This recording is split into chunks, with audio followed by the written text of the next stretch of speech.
Hello, everybody. Welcome to the Lit Podcast Live Tuesday Night Tea with your girl, Juana. I'm just excited, as always, as usual, right?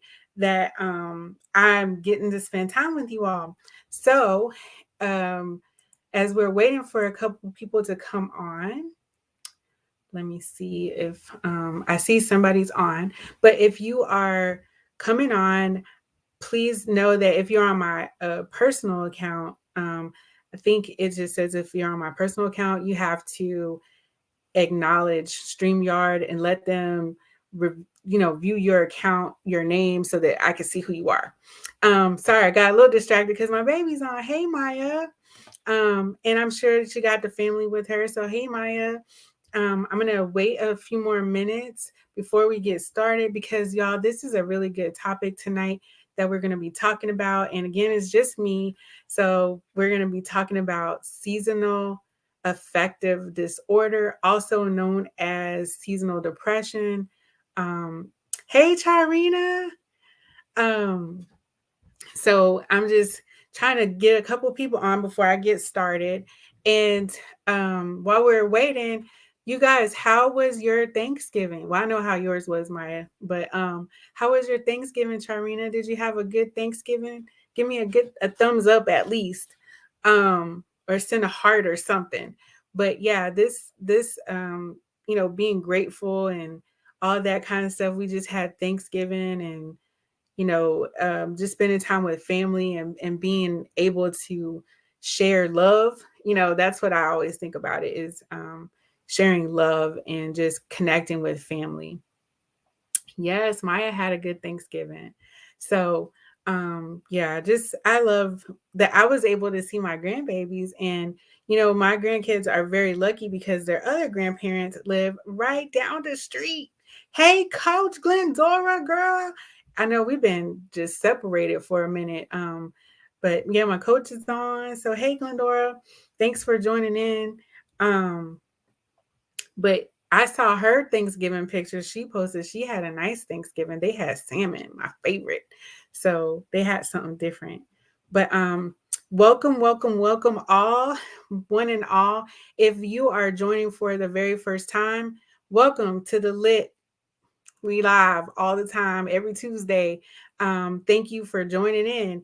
If you are going to be watching the replay, welcome to you too.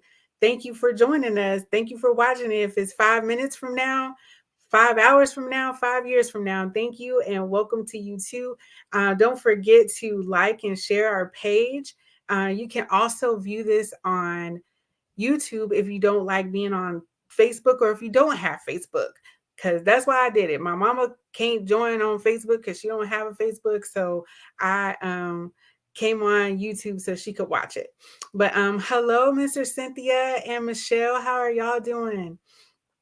So let's go ahead and get started into this because I don't want to keep y'all late. Like, I'll be looking at the time and I'm like, we'd be on here forever sometimes. But I want to just get right in and get out. And I want to share this funny with y'all. I was watching, I saw a meme one day and it was like, I'm gonna dive right in, says the podcaster in 2 hours at the 2 hour mark or something like that. So I don't want to be that person. So we're gonna jump right in right now and dive in. Hey, mama. So we're gonna get started talking about this seasonal affective disorder. So y'all know that I can look outside right now and it's pretty black outside. Like it's pretty black outside. And it's when we did the fall back, the spring forward fall back just a couple weeks ago, it started to get darker, right? Earlier. Um, and so a lot of times people say, hey, how are you doing? Um, this is realizing your potential on there. So, hey, how are you? Hey, Tanisha. But many people, this time of the year, people get depressed, right? It's for many different reasons. But I want y'all to know that seasonal affective disorder doesn't just happen in the winter. That's just when most people think about it because it's colder, it's darker. things like that. But people can also have it in the spring, summertime. And so they're differentiated that way. But let's talk about what it is actually. And just for reference, I'm getting some of this information from um, Mental Health America and some of it from the NIMH. Okay. So I just wanted y'all to know that. Gotta give the shout outs to those people, giving them the credit. But but yeah, so many people go through short periods of time where they feel sad or not just like their usual selves. And so I'm going to talk about it now because we're in this season right now. So some of you may start to feel down, especially because the days have gotten shorter. In some places, like where I've lived in Alaska, it wasn't even a day, right? And you hear about those places where it's just like dark all day and all night. And my good friend Charina knows all about it because we were living up in Alaska at the same time. So when we think about that, it's like I'm gonna just be real. I went to Alaska. I was stationed there for 3 years, and the first like maybe it was in January. So like after the first month of me being there, so we got there in December, it was already cold. January, I had to go training for my job. Now, y'all imagine this. I have to fly there. So we're flying to Fairbanks. I was stationed in Anchorage, Alaska. So it was southern Alaska. So I have to fly north to Fairbanks, Alaska. Now, y'all, the lady, the stewardess, whatever they're called now, the flight attendant, she says, okay, we're preparing to land, do all that good stuff, like, make sure your seats are upright. And she said, make sure you bundle up before you get off the plane, because the I don't know what that thing is called. I call it a vestibule, but the little terminal thing that connect, the little thing looks like a slinky. I don't know, it connects the plane to the building. So she said it's frozen and it's not opening. So I was like, okay, that's not abnormal.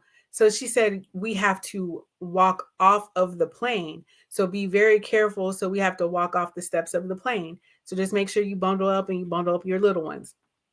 Y'all. Then she said what the temperature was. This lady said it was negative 45 degrees. I'm like, what? Negative 45?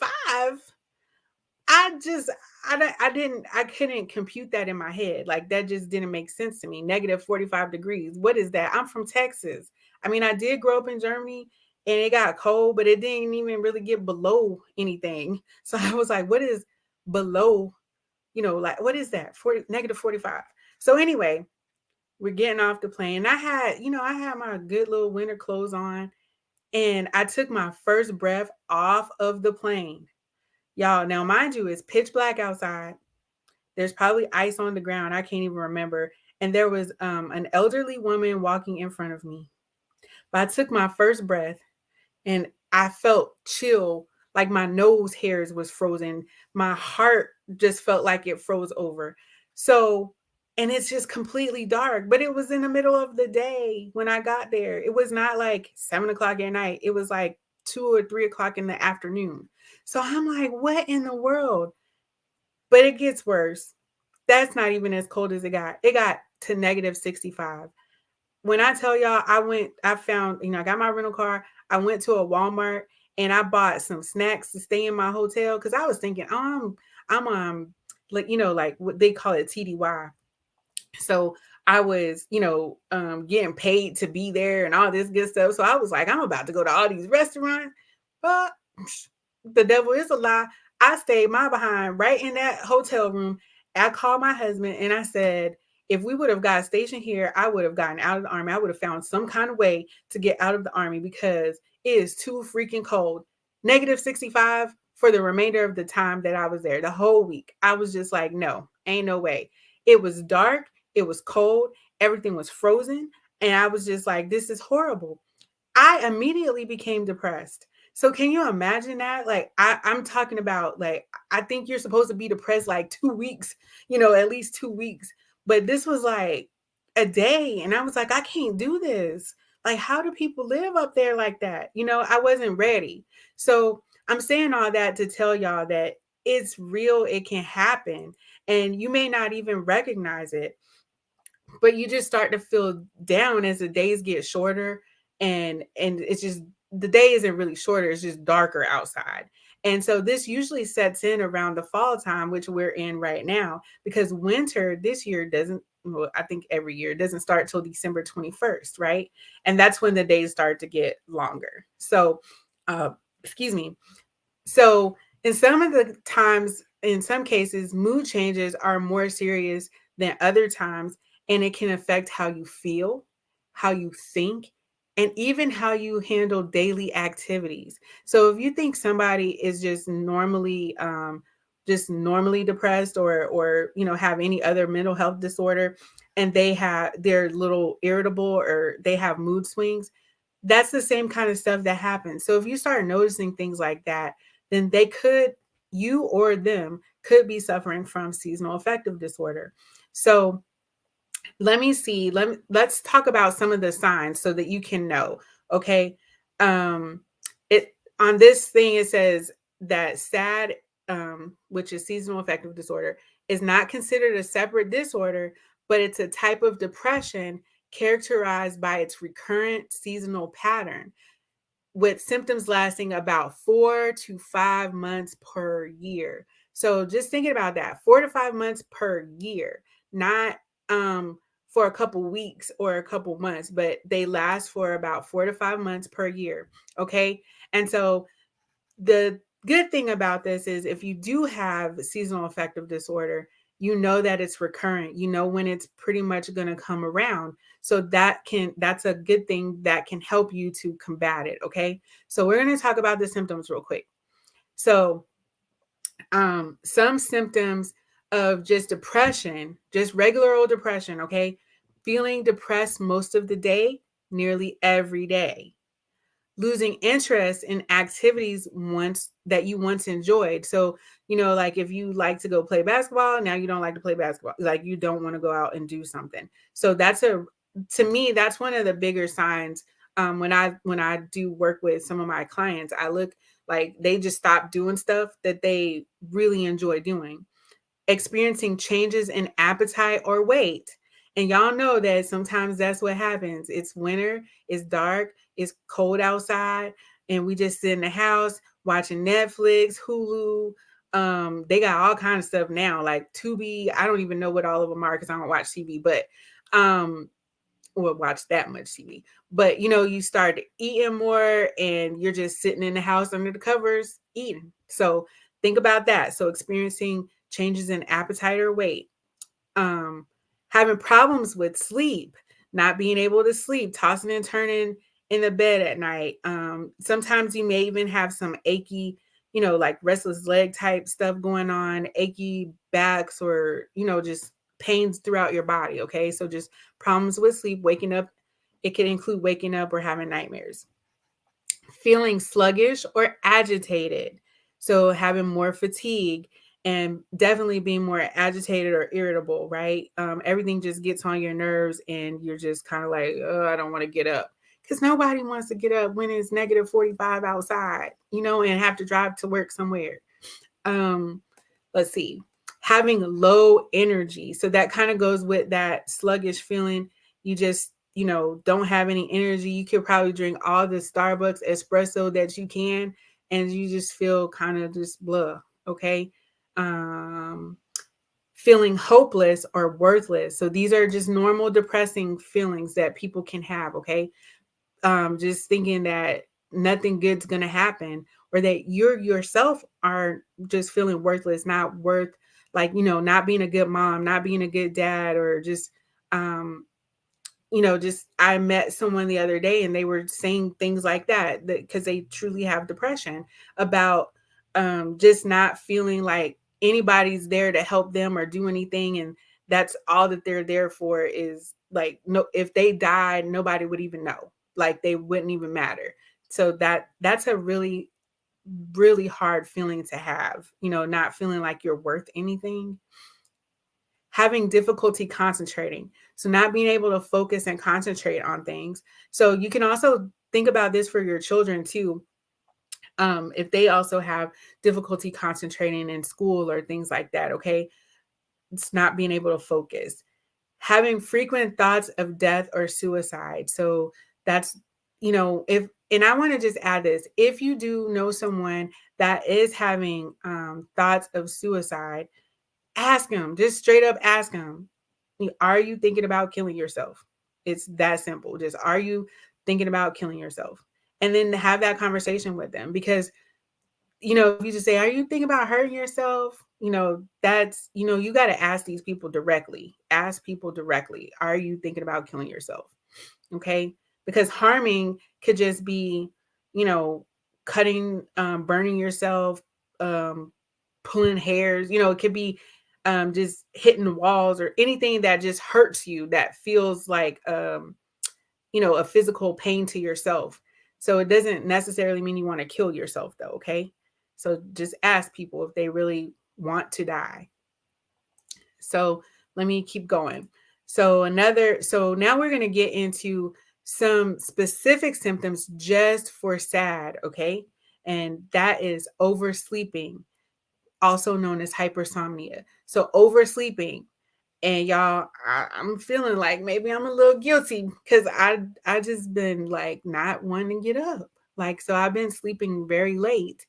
Um, so just think about that. So oversleeping, overeating, as I kind of talked about, but particularly craving carbohydrates. Okay. That's all like your potatoes and there's some vegetables that have carbohydrates, but we're talking about the real starchy foods, the pastas and stuff like that. Okay.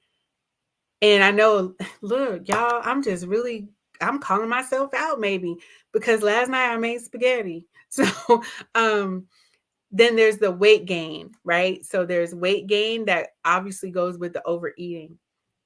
And I know we just came from Thanksgiving, so we're not going to count these few extra pounds that we might have gotten from Thanksgiving, but just keep it in mind, okay? Be observant of it. And then there's social withdrawal. Also, it might feel like you're hibernating. And so when you think about that, that's what some of the animals do, right? Like bears, they hibernate in the winter. They store up stuff, all year long, or whatever the months are, and then they go hibernate so they can keep warm. And so it's just, that's what you do too. You kind of just start socially withdrawing from things. You don't want to go anywhere, don't want to do anything.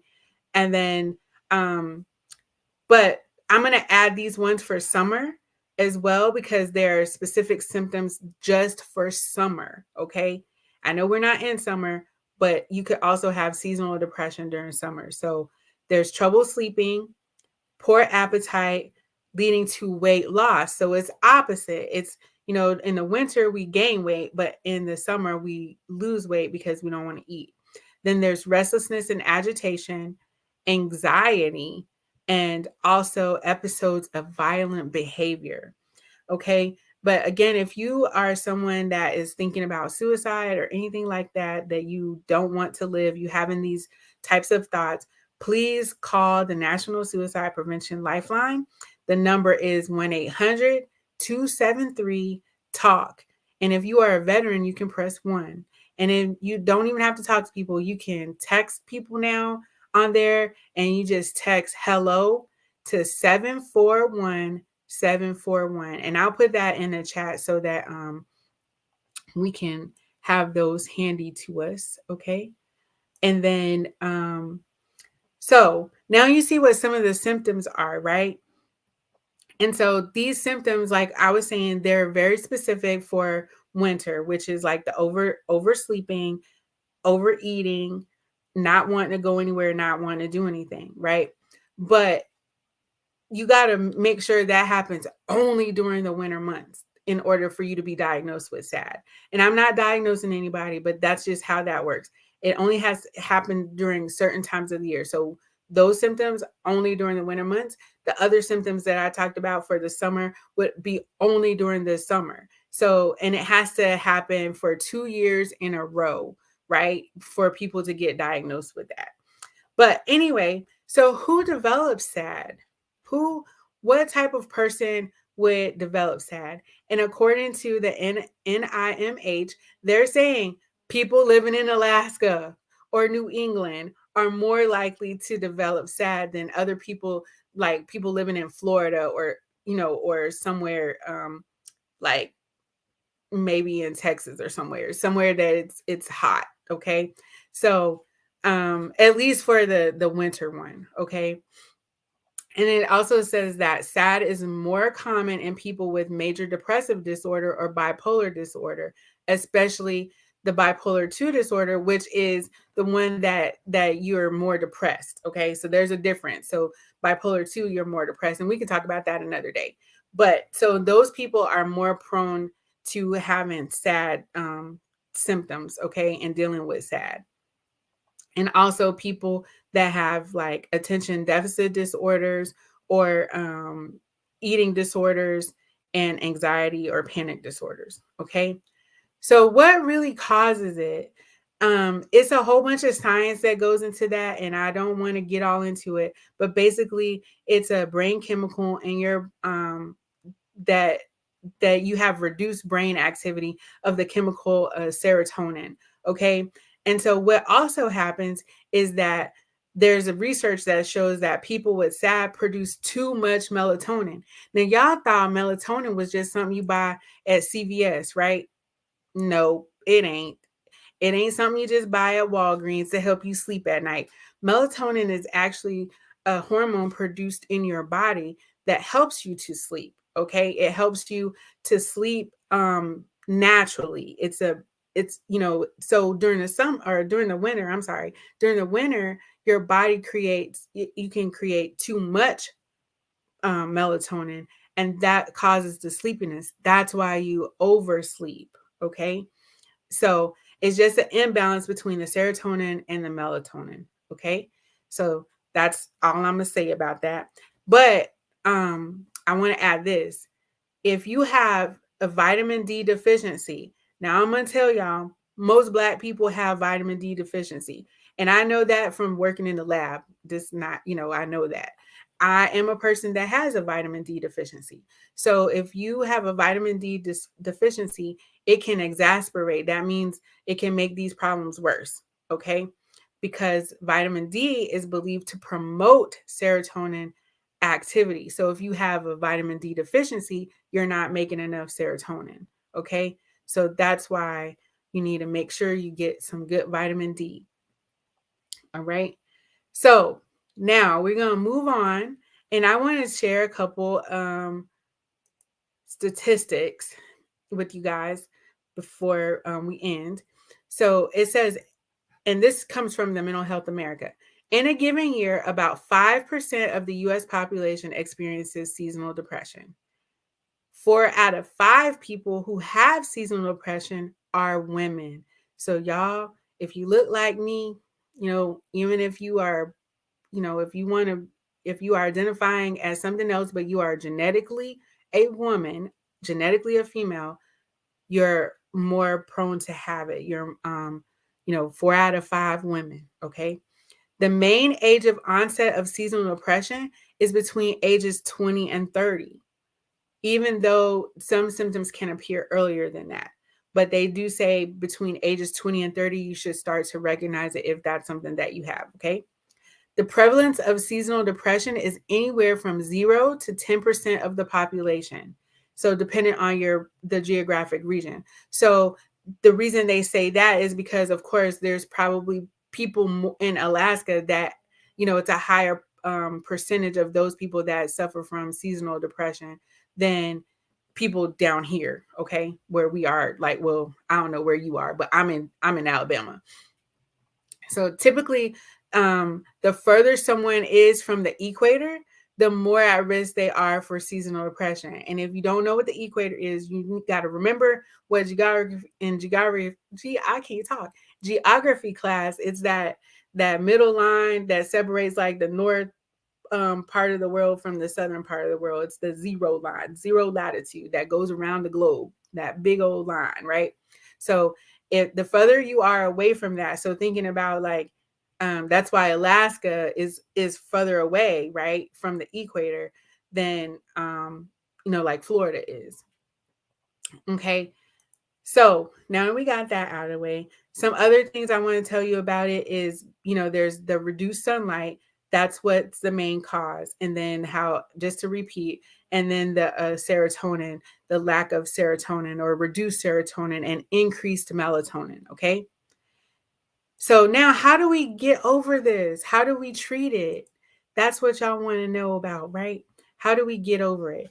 Well, one, like I told you, if you recognize that this happens to you only certain parts of the year, then, and especially this year, you already prepping for it. Recognize it. So that's one thing that you have to do is recognize what's going on with you. So you got to know yourself, okay? Know yourself to know that that you're different. Something's different. Oh man, I'm oversleeping. Oh, I'm feeling all these different pains. I'm overeating.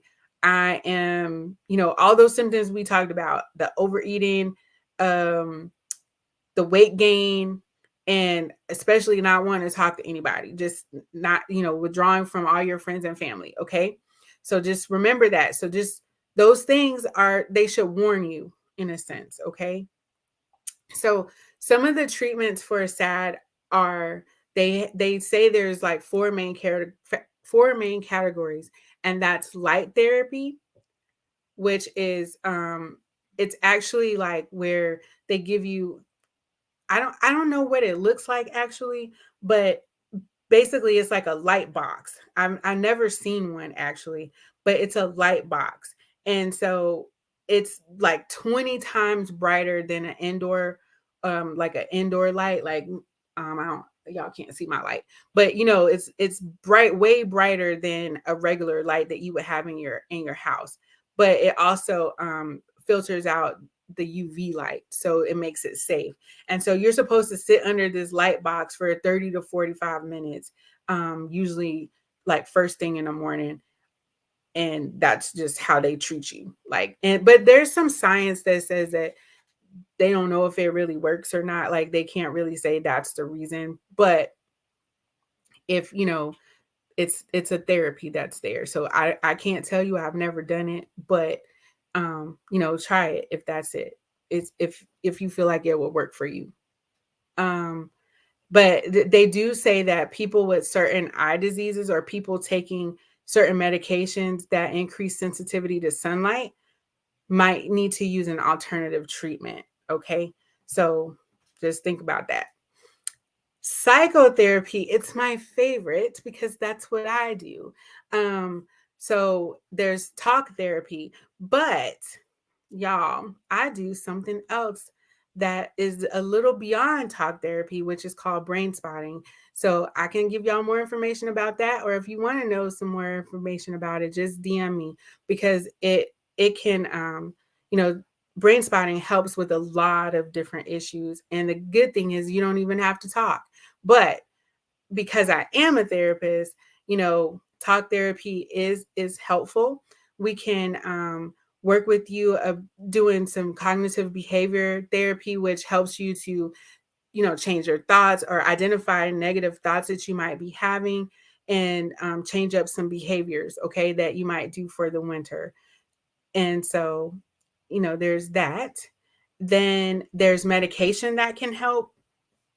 Most of them are based on medicines that increase serotonin activity that are primarily just for regular old depression. Okay. So just, you can talk to your doctor about that. You can also get vitamin D supplements. I would also talk to my doctor about that, just because what if you don't have a deficiency? You don't want to be taking something extra. So vitamin D is also something that is used to treat it, so that it can help your body create its own natural serotonin. Okay. And so, how can it be prevented? Can you really prevent it? Do you think? So there's just a few studies about this, really. Right now, they say the only preventative treatment is the antidepressant bupropion. Okay. But that's really all that they have. There's some other clinical studies that's happening and trials that they're doing to try to see if there's anything that you can do to prevent it. But pretty much, I mean, I don't you can't prevent the seasons from changing, but as long as you know how, what I'm saying is, as long as you can identify these things for yourself, then you can also combat them and get a head start on it, if that makes sense. So just knowing your body, knowing that help is available, that you can go and get help, and not just suffering through the whole winter. And also I want to add, because I was talking to my good old friend Michelle, and we were talking about other people that might be prone to getting seasonal affective disorder, which are people that live alone. And, especially during this holiday season, because this is supposed to be the happiest time of the year, right? But just think about it. Could you also get more depressed because people have been dying around this, like, so there might be death and grief associated with this time of the year for you, or just because you've lost a loved one in your past, right? So like, I'm well beyond and had a great grieving process, but my father passed away 20 years ago. But sometimes I look at my grandkids and I just wish, like, oh man, I wish, my dad was here to see them, so you could get sad from those types of things too. um Other people, like we were talking about, people that live alone because you are already isolated. You may not have you might be isolated from your family, and you may not have very many friends.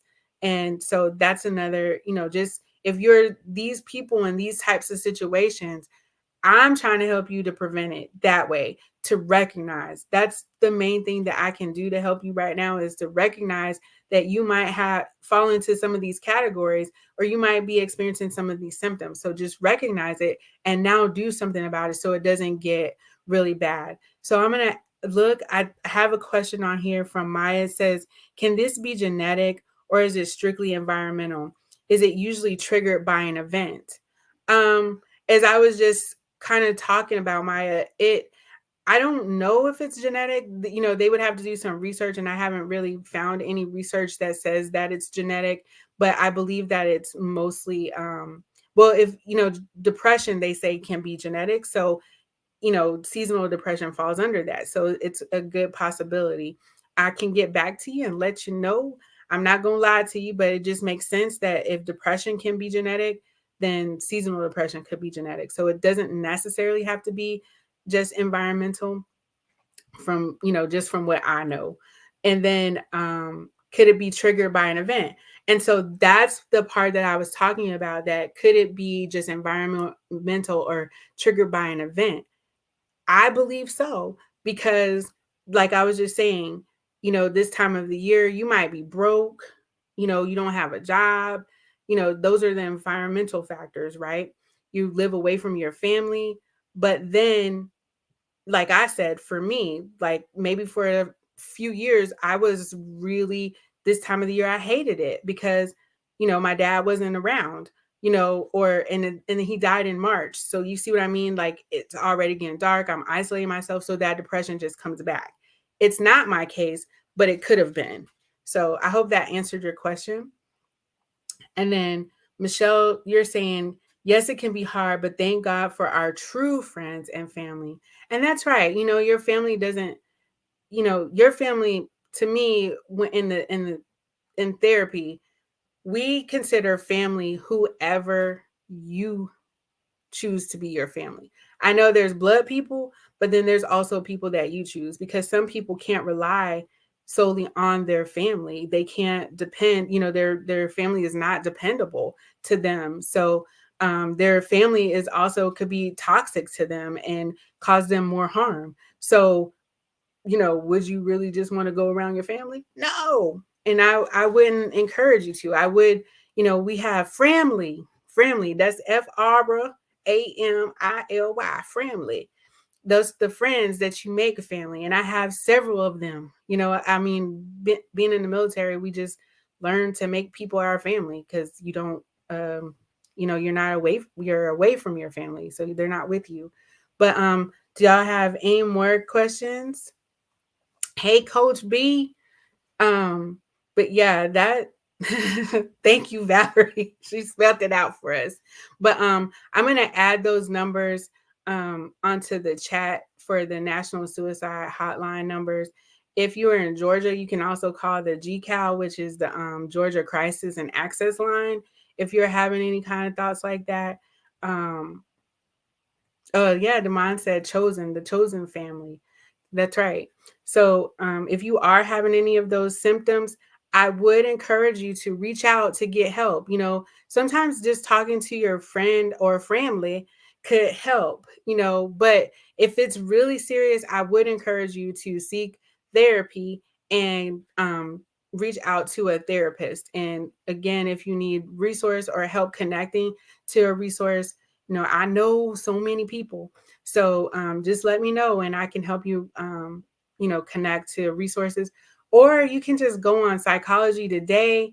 You can go on there and there's therapists on there. You can Google therapists near me, counseling near me, and you will find some. Okay.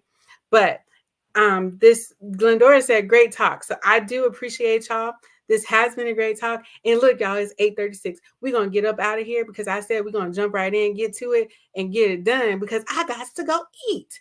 So without any further ado, in the next couple weeks, we're gonna have some people sharing some of their businesses that, because it's Christmas. So hoping some people can win some stuff or that you can afford some stuff from some of these local people that I got here, or maybe they're not local, but they are going to be on here selling some of their products or just talking about their products, not necessarily selling them. But I would like for you to support them if you could.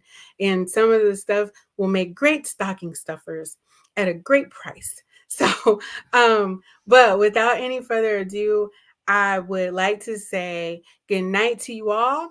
I hope you all had a great Thanksgiving and continue to do gratitude for the rest of the year, for the rest of your life, not just on Thanksgiving, but always have an attitude of gratitude. And as always, before the night ends, I want to say, y'all say it with me. I am here. It is now, and I am alive.